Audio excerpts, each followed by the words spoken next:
Clay Fighter 63 and 1/3, 1997 fighting game developed and published by Interplay. I feel like he had the PlayStation version. I don't know. What do you guys know about Little Samson? I don't know much about Lil Samson. So Little Samson is like Lil Littlessamson. Lil Samson. It's one of the most sought after NES games because it didn't sell that well. Can I just say something? Oh real quick? yeah. Clay Fighter Sculptor's Cut is the one that's worth up to 14,500. Oh, I googled 63 and 1/3. That is not the same thing. They're two different games. Anyway, Little Samson. I watched these guys called the Game Chasers, and they found one.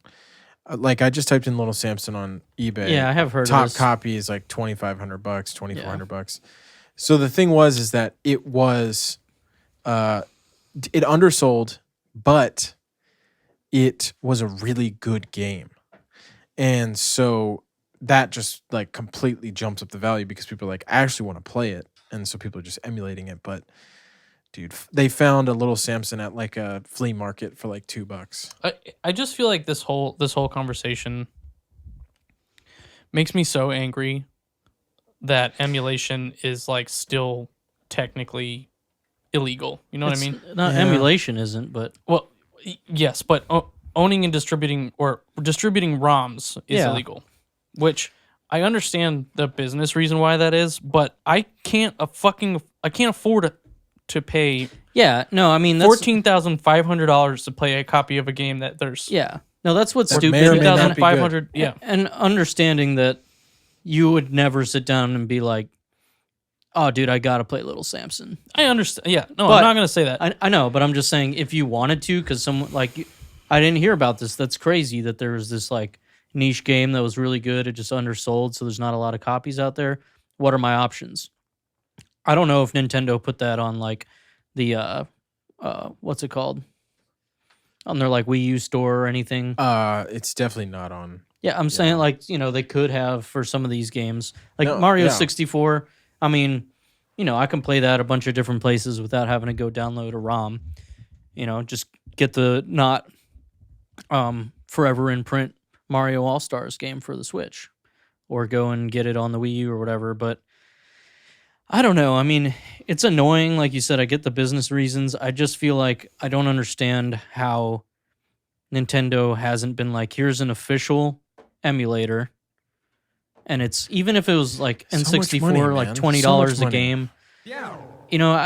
I get it because they want to be able to do things later on, like re-release it on like the Mario All-Stars pack or put out this plus expansion pack thing where without the N64 games that what's even there, they wouldn't even be doing that. So I get that, but I don't get how they haven't thought of like a better way to do it. So they did have a project. I'm pretty sure it was Nintendo. And Google killed it. No. Just any of these companies too, though. Like Sony should be making, PlayStation 1 games, which don't go as far back as like NES, SNES, but PlayStation games. There was rumor that Nintendo was developing a emulator for the Mac OS, and that they were thinking about releasing games on Mac OS, like so way much back money. in the day, like when NES and SNES were around. I just always feel like the guy that made Napster said piracy is a like service or like ease of access issue. It's not about the money. There's always going to be people that are going to pirate even if they have money, but since I have disposable income, I'm privileged enough to be able to buy games pretty much whenever I want, so long as I'm not totally ridiculous about it. I don't pirate games anymore. When I was younger, it was just like I'd look something up. I didn't even really think about it because I didn't know. Mario for NES? Yeah, I'm going to play that. Wow, I'm a kid. I don't even know like where to go to buy an NES. Exactly. I was like, yeah, I want to play this though.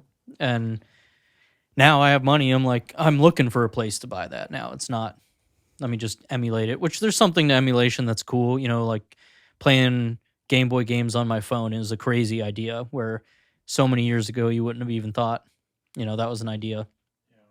not even that. Like you can play PlayStation games on your phone and stuff. Like, well, it's just the physical media of the old games have just become.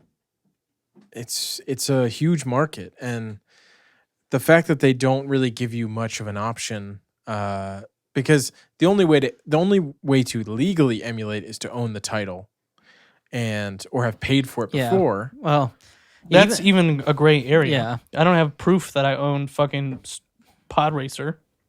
Well, that's You know what what I I'm mean? saying. Like if you, yeah, like, no, I understand. you know what I mean. But it's so weird because, like you said, I could own the game, but if I go download the ROM, it's like even if I have the game still physically in my hand, they're like, you downloaded a ROM from a distributor that like you didn't get it from us, so that's not right. If you got brought That's to court, right. I'm sure they wouldn't right. care, but it's like, Yeah. I mean, I've never been caught pirating Nintendo games, right? They Dude, go you wouldn't after the download a distributor. ROM.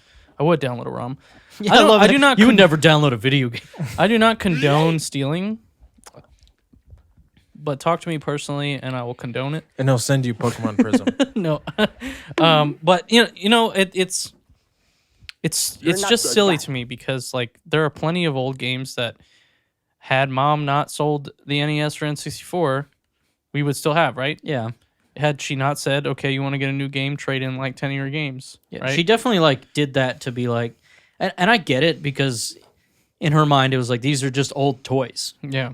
You know, Exactly. she didn't really understand, and we didn't either. Obviously, we traded them in, but That they had value, yeah. you know, Yeah, the Fire Emblem one hurts. But it just What sucks is it that- worth? it's definitely over 100 now. Yeah. Fire Emblem Path of Radiance. Dylan bought Is it it for N64? GameCube. Dylan bought it for Oh, like sorry. $100 Path recently of Radiance? he's trying to collect all the games. I think he has all the English ones now, but he got it for like $100. So brand new, it's $541. Complete, Oh my $241. gaga. Loose, $165. Is it even good? I mean, yeah, but I think so there's two things. One, now I'm questioning what he actually got it for. It was definitely like couldn't have been more This than is off 200. pricecharting.com. But The graded price is $1,165. so Box only $55. Fire Emblem got like really popular recently with the 3DS games, and before that, I definitely knew people that played them, even aside from like Dylan, some of my other friends, and just it's a popular franchise. It's like one of the few really popular like strategy RPGs, but they didn't start coming out here until Game Boy Advance, Yeah. and they came out like after Smash came out, which had Characters from the Japanese one. That's why they only have Japanese voice lines, because they were like, we don't even have English. Anyways, long story short, it got really popular, and because it was kind of a niche franchise before, all of the old games don't have that many printed Yeah. copies, and it's such a popular franchise, and it's Nintendo first party. It's not made by like Nintendo, but it's one of their studios they own. So like, you know, Nintendo games already never lose their value. So it's insane. Yeah. And that was not something we knew at the time. I didn't know. There was like 2 Fire Emblem games out at the time, and I didn't know there was a bunch more. The first one that came to America was the 7th. So if you look on So- Amazon for Fire Emblem Path of Radiance for GameCube, it's $698.99. Dude, it's so wild to find those on there. Yeah.